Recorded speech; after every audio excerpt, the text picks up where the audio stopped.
Right. Yeah. So, I have got the album. I left it at home. I've had it for bloody 25 years. Longer than that. Not far off 30 years, goodness me. Yeah. Blow by Blow, 1975. So that's Physical Graffiti, and it's Sabotage, and it's Wish You Were Here, and it's that era.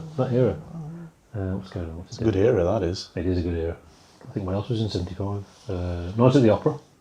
What were Genesis doing? Touring the Lamb. Well, the Lamb came out in 74. King Crimson were finished forever and ever. In 1975. Anyway. Yes. What were they doing? Yes, we're touring. Well, they finished. They probably finished the tour for Relayer. They're doing their solo stuff. So it's the bloated era, really. They didn't even. And then next is the Yesterdays tour, where they just toured, and then they got Rick Wakeman back in 1977. Madness. We haven't talked about Yes in ages. But this one, this album, it is a guitar album, and it is the guitar album. It's the guitarist's album. This is the one. Jeff Beck finds his calling. It's funny how he's so unlike his contemporaries. He's dropped the 60s core, the blues core of what he's doing. You know, all of his contemporaries don't do that. Even Jimmy Page, to a certain extent, there's still the essence of the music people liked in 1968 stays there for the rest of the time, or Eric Clapton or whoever. You know, this is a fusion album. You know, a top drawer, tasteful, funky, jazzy tinged instrumental rock with the best tone in the world. It is the perfect album in performance, in production, in everything. It's one of those perfect albums. I have one thing to complain about, so it's a thing to talk about. And the one problem with the album is there's this funky bossa nova keyboard on She's a Woman.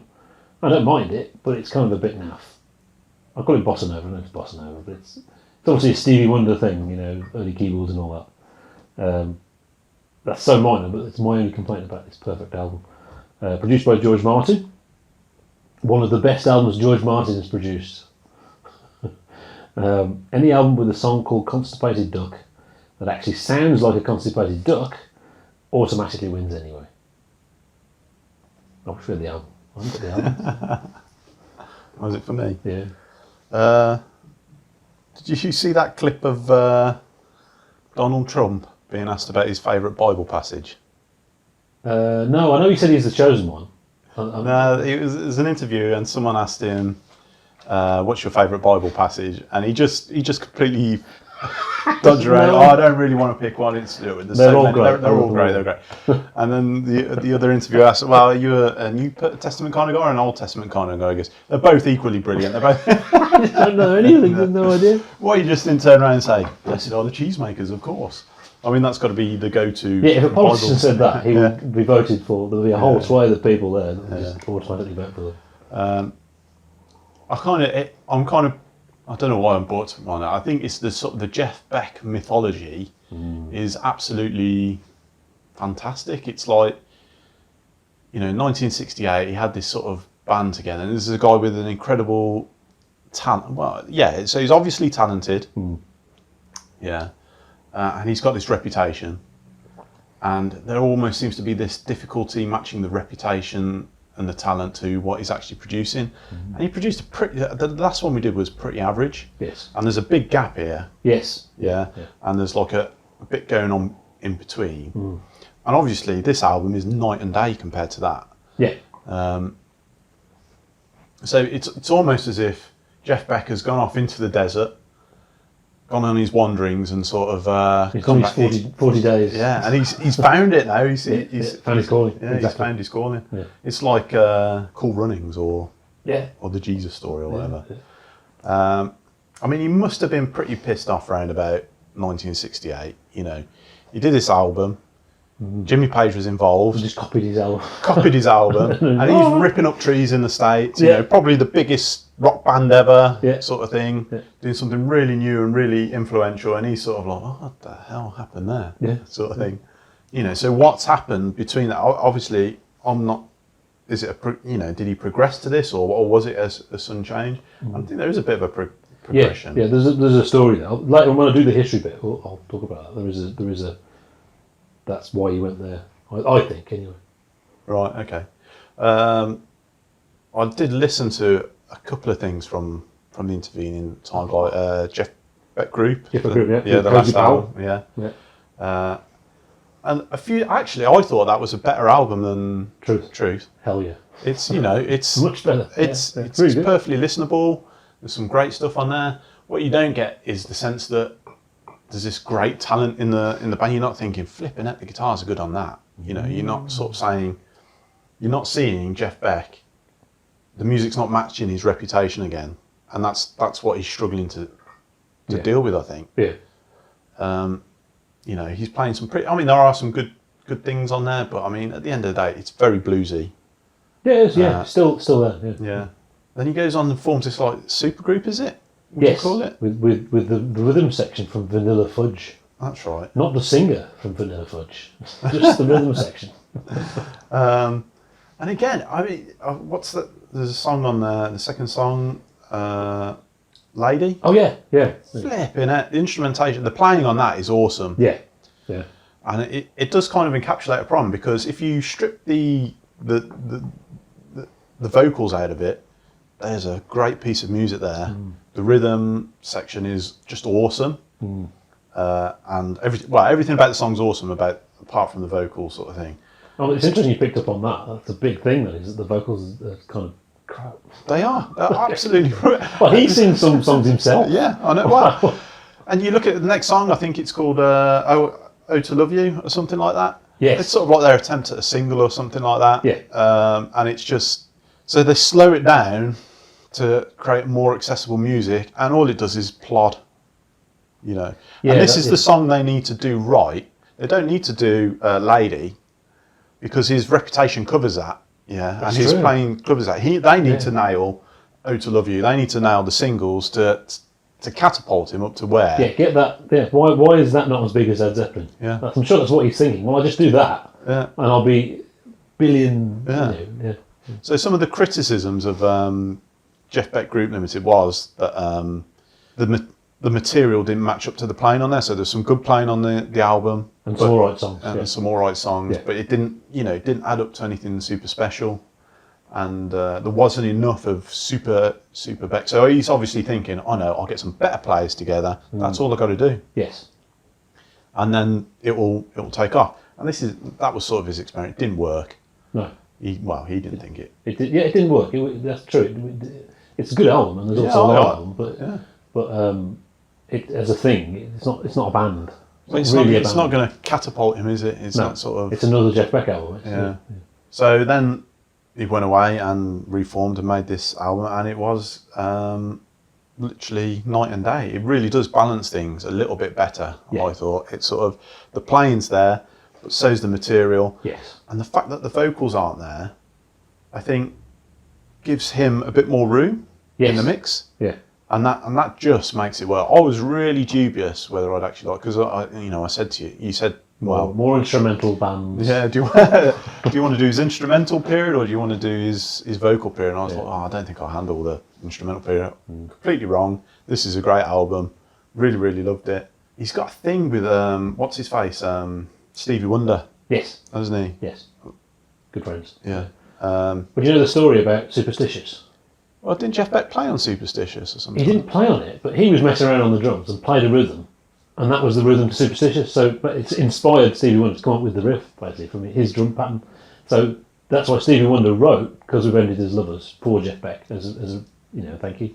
His biggest song. Well, Jeff Beck did the drums. It's sort of like Jeff Beck's looking at Stevie Wonder. I mean, Stevie Wonder can obviously write great pop songs, great hits. Jeff Beck's this awesome musician. You want that kind of that meld between the two. That's what they're going for. I think you get this on this album because, as you pointed out, it's quite funky. It's very funky, and that's obviously the Stevie Wonder sort of influence. There's two Stevie Wonder songs on there. There are, Yeah. Thelonious, yeah. Which is a strange thing to put on a guitar album. it's great. So yeah. And the Beatles track, what was it? The second. She's a Woman. She's a Woman. That's it. Yeah. I mean, so he covered Superstitious, didn't he? On the previous album. On the previous album. Yeah. This you can't tell. I mean, you could tell that's like a Stevie Wonder song, and it's actually. It's a bit weird. I find it a bit weird. You shouldn't. I don't think you should cover a song like that. I mean, it's a classic. Don't mess with it. Yeah. You're only going to come off badly. But with this one, actually, it was a fairly good version of it. But you can see it's a fairly good version of it because it's a Stevie Wonder song, and it's not 100% faithful, but it's faithful enough. Yeah, for me, it was always it's like they're trying to do the heavy version. Yeah, and it doesn't quite sit right for me. Sorry, no. So in She's a Woman, they cover it, and you can't sort of if you didn't know it was a Beatles song, I'm not sure you would pinpoint it as a Beatles song. Whereas the cover of Superstitious, you would sort of say, okay, yeah, that's Stevie Wonder. Yeah. I've written here. There's sort of like an Andy Latimer vibe to the guitars in that song. Yeah. Oh, yeah. There is. Yeah, you're right on that one. Definitely. Yeah. I wondered why you were wearing the camel t-shirt. Oh yeah. The Snow Goose. Yeah. It automatically brought me to the Snow Goose. So yeah, I mean, so the covers do a little bit more work. They're not just sort of like that. Oh, here's a cover of a song that you might know that you might enjoy. This is Jeff Beck's version. The whole album's got a much more positive vibe. It's not like trying to be bluesy or anything like that. It's actually quite a fun album. You know? Yes. Which I think comes from the Stevie Wonder influence. Probably. Myself. Yeah. The question is why is he doing it? And I'll talk more about that. There's lots of different reasons why he'll be doing it. Well, I think he's bloody pissed off that he's not getting his break, basically. Yeah, but it's almost like forget that then. I'll just do what I want to do. That's it. And that's a sort of. But for the first time, it's not an imitation. Yeah, it's the realisation in the desert moment. I've done all this. I've tried to make music that matches the reputation. Screw it. I'm just going to play music that I enjoy. Yeah. And see how we go. And it just it flew and it's awesome. Yeah. So I'm actually surprisingly quite impressed. Yeah. By this. I thought it'd be a real guitarist sort of. Well, it is album. But no, you don't have to be a guitarist to enjoy it. Is what I'm saying. To appreciate it. Yes, you're right. And I mean, it's funny actually. Obviously, he's a big fan of John McClellan. Obviously, there is this thing that isn't he just doing what's fashionable? And you look at the next albums that come along, it looks like he just jumps on the bandwagon, and he's obviously influenced by Mavishnu Orchestra. But this is much more accessible than Mavishnu Orchestra. As far as I'm concerned, it's a better album than any Mavishnu Orchestra album. With much more limited chops. Actually, he comes out with an album with better guitar on it. That's a better album. So that is his thing. It's really the next album sounds much more like a guitarist's album as we know them. I think Wired it is. I think some people prefer that one. Because it's more what you'd expect from a guitar album. So if you've heard Surfing with the Alien or Steve Vai's first couple of albums, you'd probably go for Wired, I would think. This is more funky and more your sickly fusiony stuff. He did write a fair amount of it.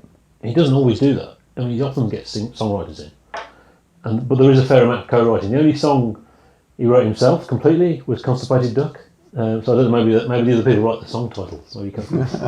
But it's. In a sense, it's really astute in that he decided not to appease the fan base, or not to do what he's. It's not really what the fans expect him to do. It's what the British press say he does. And what happened was it was huge in the US and not really here. I'm sure subsequently it's probably sold loads, but it didn't. I don't think it even charted, or it was really low chart number. And in the US it was like I can't remember the chart number, but it was very high. I think top 5. So you can imagine the reviews, the UK reviews compared to the US reviews. The US reviews would be like, "Oh my God, it's amazing," and the UK reviews would be like, "What is he doing? He's doing this now instead of the usual thing he does." And that would be the review. 3 stars. The other thing is George Martin. People question his talent. A lot of people claim he was lucky. Well, of course he is. Well, all the producers are lucky to. So it's like what's his name? Pink Floyd. Alan Parsons? Alan Parsons, yeah, just like Alan Parsons, isn't he? He's just incredibly lucky. He got to have a band with his name because he did that.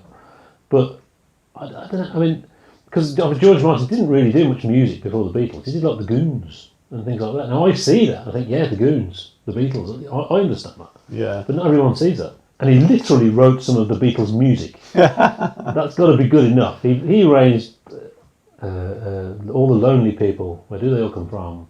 Eleanor Rigby. Yeah. And there's a question of engineering or producing. Can't Buy Me Love.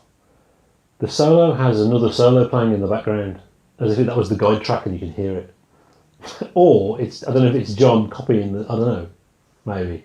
But it sounds terrible, and that's always been there. I Can't Buy Me Love.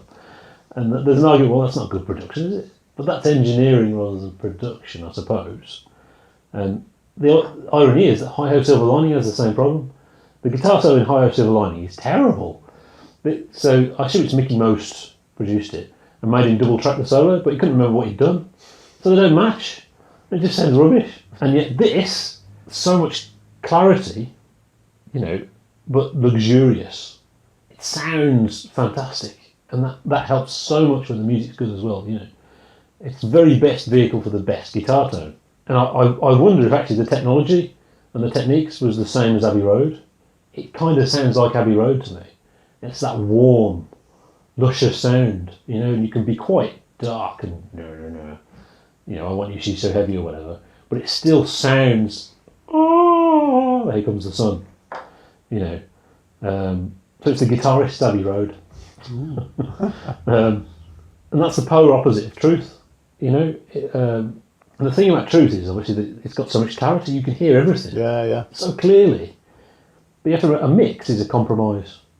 That's what a mix is. It's someone who can compromise. That's why bands shouldn't mix themselves, because then Geezer just turns the bass up, so that's the thing with truth, you can hear everything but it sounds crap, which is weird. Most albums there's something lower than others. Presence, strangely, the drums are very low in the mix. You can hear them, obviously, and it sounds fantastic and it's amazing drumming, but they're very low in the mix. And I would like to hear an alternative mix with really high drums. I'm surprised we didn't get that on the remaster, because we've got the alternate album. Whereas this, you can hear everything clearly and it sounds amazing. It is brilliant production, engineering, whatever it is. Whether it's just what Abbey Road had at the time, or George Martin is a genius, widescreen and awesome and brilliant, The opening track, it's called, you know what I mean? Yeah. It's an Oasis cover, obviously.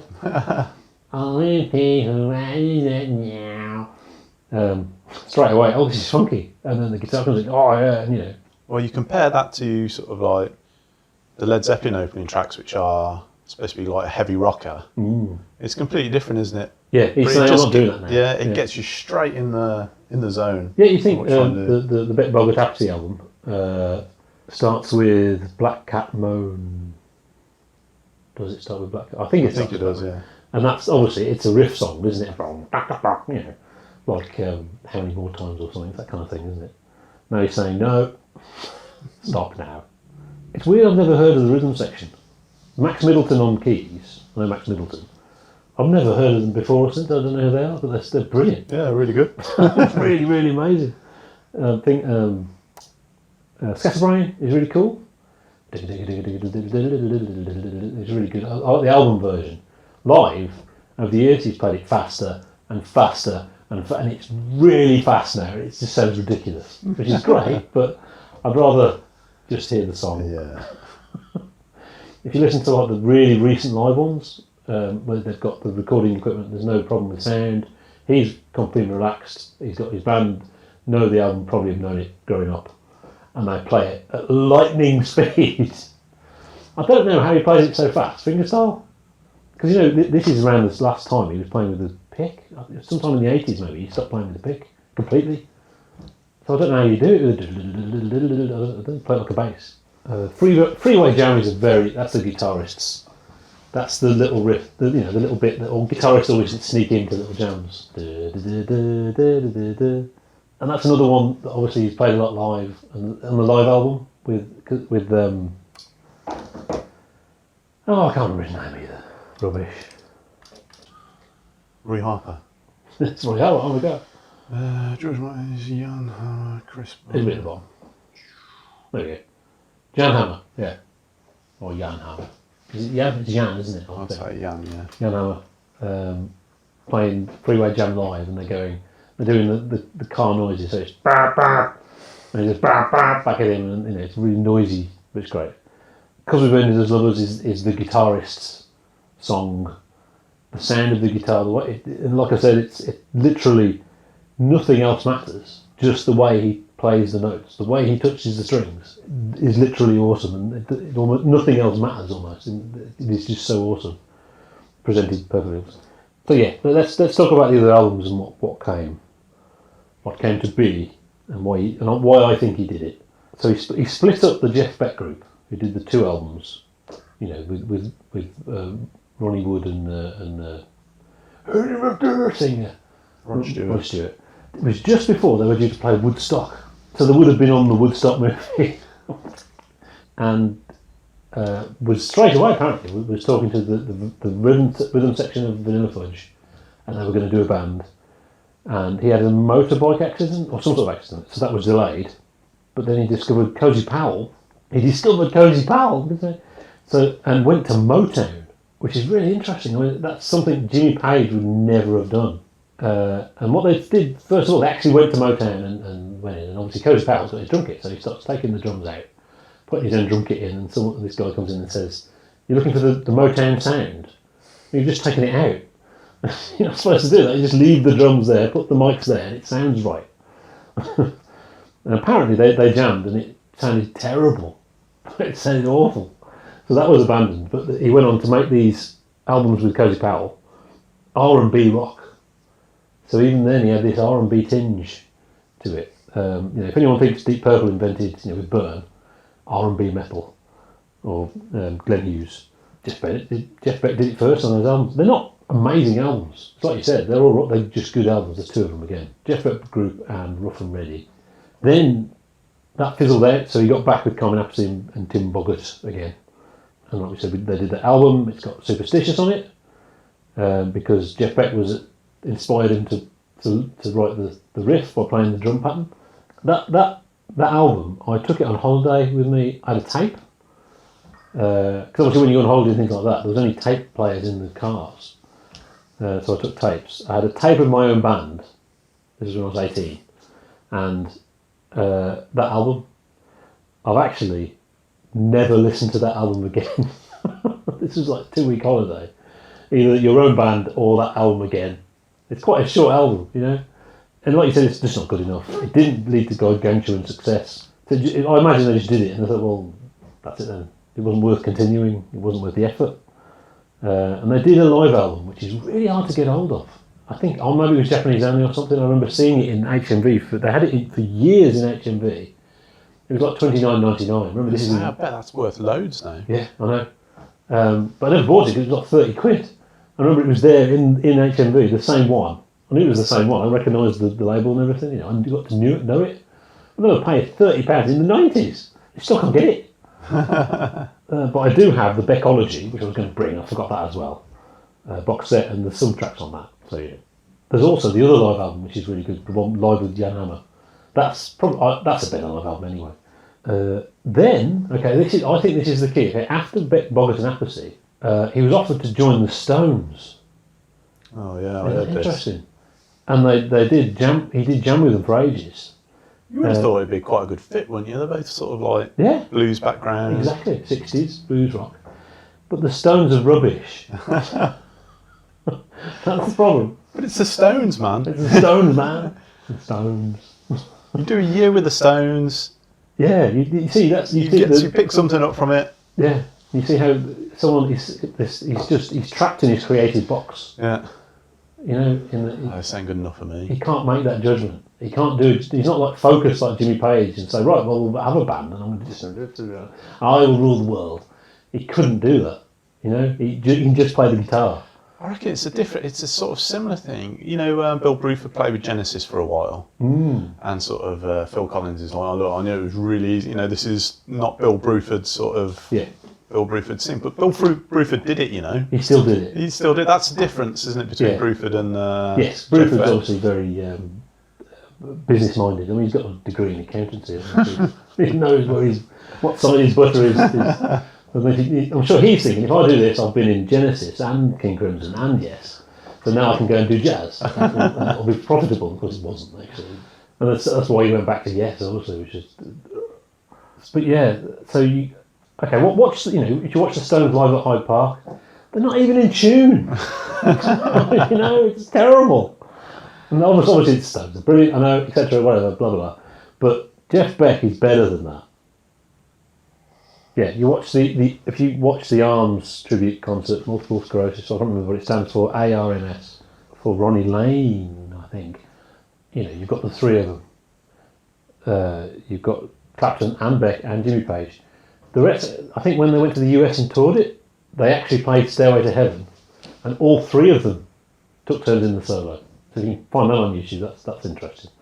Now, obviously, I know Jimmy Page fans are going to say Jimmy Page was in a bad place at that point, and if they hadn't got him to come out to play, he probably would have died.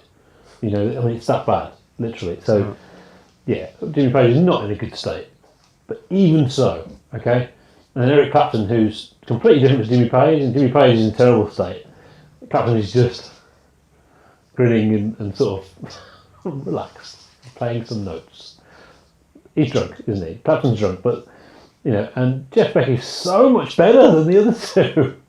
He completely flattens them. They take it in turns to play their solo stuff. So obviously Clapton does his boring stuff that he was doing at the time, and at the end they play Layla, and then Jeff Beck does his fusion stuff, and there's the stuff mostly from Wired and from There and Back, which is in 1981. And it's fusion, it's fantastic. So he's got his own rhythm section. I think he probably insisted, no, I'm having my rhythm section for this stuff, thank you very much. Because for the finale, you've actually got Bill Wyman and Charlie Watts, actually, which is quite entertaining. It's definitely worth a watch, but it's just the fact that Jeff Beck is better than all those musicians. He's better, so he needs to go and do his thing. And that's not necessarily a good thing. His tone, his guitar, overwhelms the music. You've got to. He's got to make a decision at some point, yeah. So he wants a breakout album, yeah. Mm. He's playing with the Stones, but they're not good enough. But I mean, they are big. They're gonna sell albums. Yeah. So he has got to make the decision. Hang on, am I going to sell albums, or am I going to produce an album that I actually like listening to? He could play on an album and get a co-write. Yeah. He could. Yeah, but that's not how he wouldn't be able to think like that. He'd think, well, this isn't good enough. They're all on drugs, and it's a sort of one step up from Oasis, actually, isn't it? I know they're good, obviously, but it's rough, dirty rock music. That's Jeff Beck has a clean tone, and it's about perfection. And this album is perfect and shiny, and that's not the Stones, is it? So I can see that there, that he had to make a decision, and it sounds like he's just being factual because. He did that terrible album called Flash, which is only a bad album, really, which is an 80s album, and then later on he's got like pop singers recently, hasn't he? I think, I can't remember the names of any of them, but famous pop singers in the charts have sung on him, on his live albums, I think, etc. And obviously he did dance music in the 90s, which we're going to do, so that's the thing. Yeah, I think I've said everything. Carmine Appice was allegedly at the start of the sessions, but was replaced. That's according to Wikipedia. I've never heard that before, so I don't know, maybe that's a thing. 6 eggs for me. Wow. Because it has to be. It'd be silly not to be. That's too far, Sam's now. Yeah, it's not 6, because obviously... It has to mean... Yeah, but I did think Beck Group was obviously better than Truth. Yeah. Truth was 3 eggs, so Beck Group was at least 4 eggs, so this has got to be at least 5 eggs. Yeah. So it's a 5-egg album for me. Cool. Yeah. So like I said, I mean, people would say, no, why aren't you reviewing Wired and There and Back? I mean, in a sense, the 3 journey is Blow by Blow, Wired and There and Back. But even There and Back, it's getting a bit, it's a guitar album of guitar playing. And again, more of that. And we wouldn't have anything to say, we need different stuff. So this shows how different his catalogue is, actually. So next week we're doing Who Else? Which I called something else when I said it. I called it What Else? What Else? I couldn't remember the name of it. So I don't know as well as this one, but we'll see. Yeah. Cool. See you next week.